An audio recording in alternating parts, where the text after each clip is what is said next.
les lois de la nature et les lois de la physique. La science est un ensemble d'approches. La science, c'est pas la connaissance de la vérité absolue.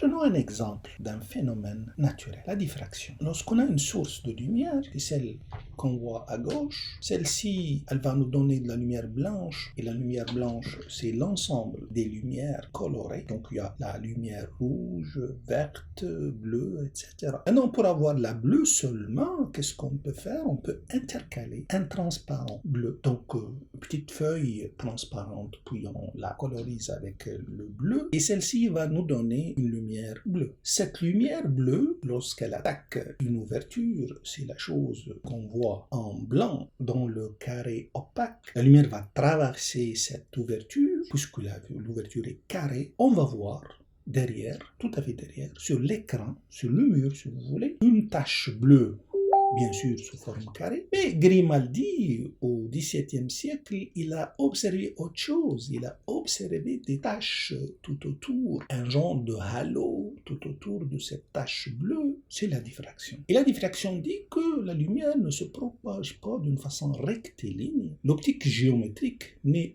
qu'une approximation, mais lorsque l'ouverture est très petite, et surtout lorsqu'elle se rapproche de la longueur d'onde, l'effet de la diffraction se prononce. Il y a eu après lui le Deutsch-Huygens qui a avancé sa théorie d'ondelet. Après Huygens, Fresnel, le français, qui a avancé la théorie scalaire de la diffraction. Elle a un champ électrique et un champ magnétique. Alors, lorsque je dis Fresnel, après lui, il y a Rayleigh et puis Sommerfeld qui ont développé la théorie jusqu'au bout. Mais Fresnel était l'élément essentiel dans la théorie scalaire de la diffraction. Il a observé que le champ E sur l'écran, et il a trouvé qu'il y a une constante complexe qui est l'exponentielle, divisée par I lambda Z. Donc, c'est un facteur au bout de la ligne. Puis une autre exponentielle qui contient x0, y0, c'est une phase quadratique. Puis une double intégrale, et dans la double intégrale, il y a le champ EX1, Y1, c'est-à-dire le champ au niveau de l'ouverture, EX0, Y0, c'est au niveau de l'écran, du mur, donc EX1, Y1, au niveau de l'ouverture, qui multiplie une phase quadratique qui dépend des dimensions X1 et Y1 qui sont dans le plan de l'ouverture, puis une phase linéaire combinée X0, X1, et tout ça à l'intérieur de l'intégrale. C'est quoi ça? Ça s'appelle l'approche mathématique, le modèle mathématique. Donc, on a la loi naturelle, c'est l'observation de la diffraction en tant que telle. Puis après, il y en a l'approche physique. Dans l'approche physique, on a des facteurs physiques qui interviennent, tels que le champ électrique E, le champ magnétique H, la constante diélectrique, etc. Donc ça, c'est la physique. Et rentrer des facteurs physiques. Et puis, cette formule, cette intégrale qu'on voit ici en jaune, ça, c'est l'approche mathématique. Loi naturelle, approche physique, approche mathématique. Lequel est certain? La loi naturelle seulement. L'approche physique n'est pas certaine, l'approche mathématique n'est pas certaine non plus. Et les savants, les chercheurs, eux, ils divergent sur certains points. Parfois, quelqu'un réfute la thèse de l'autre, démolit la théorie de l'autre, etc. On va voir ça en détail lorsqu'on parle de la gravitation.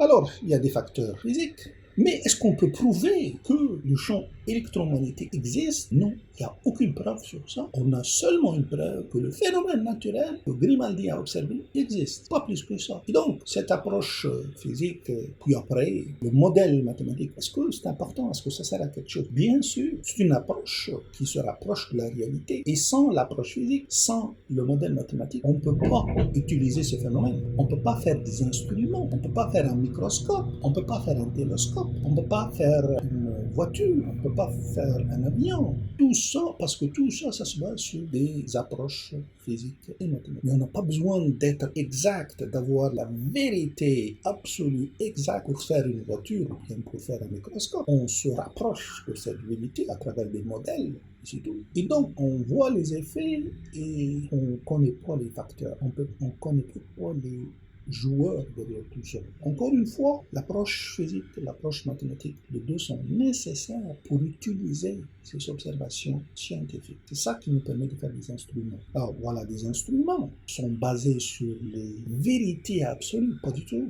sur des approches, des approximations mathématique et physique, c'est suffisant. Le fait que le microscope utilise la lumière, qui est une onde électromagnétique, s'il s'avère un jour que cette lumière n'est pas une onde électromagnétique, c'est autre chose, ben le microscope va travailler quand même, va fonctionner quand même. Alors, la science ne possède pas la vérité, mais elle offre des approches pratiques intéressantes pour l'être humain.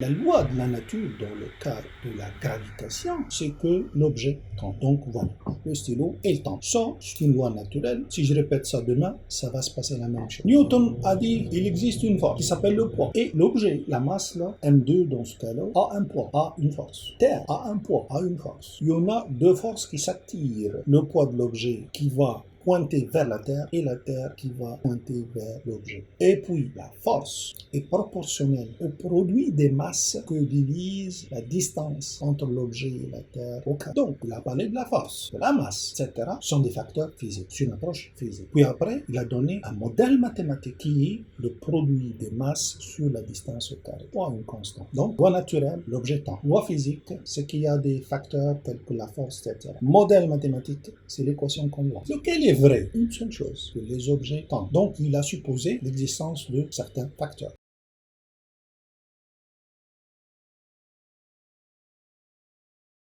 Einstein, il a fait la même chose. Mais il a dit, pas de force, pas de gravitation. Et donc, physiquement, même les facteurs physiques, pas seulement le modèle physique, même les facteurs tels que force, etc., ça change d'un savant à l'autre. Lequel possède la vérité, Einstein ou bien Newton? Ni l'un ni l'autre. Alors, comment ça fonctionne? Il a dit, pas de force. Il y a seulement un continuum espace-temps. Il y a un réseau, il y a un réseau quadridimensionnel, dimension 4, 3 dimensions spatiaux, et puis la dimension du temps 4. Et donc, c'est un réseau qui existe et on a un cheminement, un chemin à suivre dans ce réseau-là. Pas de force, pas rien du tout. Il se trouve lorsqu'on met dans ce continuum espace-temps une grande masse, telle que la Terre ou le Soleil, ce réseau-là va faire une courbure. Cette grille-là va faire une courbure. Non, si tu rentres quelque chose encore plus lourd, tel que le trou noir, ça va faire une tombée, une déformation énorme de cette grille-là. Terre, les planètes commencent à orbiter,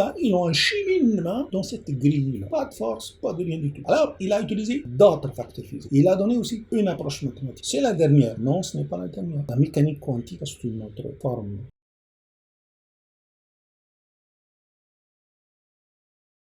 La mécanique quantique, c'est une autre forme où il y a trois masses, là. C'est la dernière théorie. Non, c'est pas la dernière. La mécanique quantique a contredit Einstein. Elle a dit, il n'y a pas de force.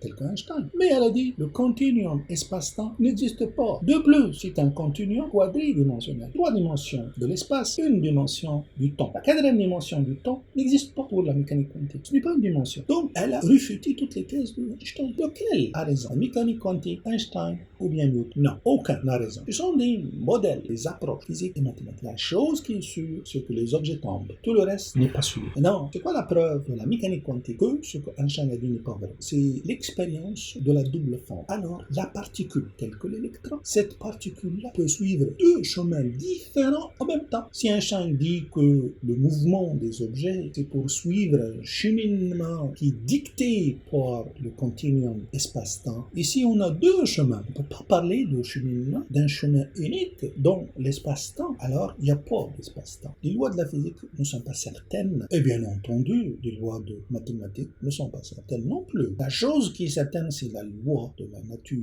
Les objets tombent. La physique, la mathématique sont très intéressantes parce qu'ils nous donnent des outils qui nous permettent de faire des choses utiles pour l'humanité. Alors, si la physique n'est pas certaine, bien les mathématiques ne sont pas certaines, est-ce que le incertain, la chose qui n'est pas certaine, peut expliquer le certain? Impossible. On ne peut pas donner des choses avec certitude lorsqu'on n'est soi-même pas certain.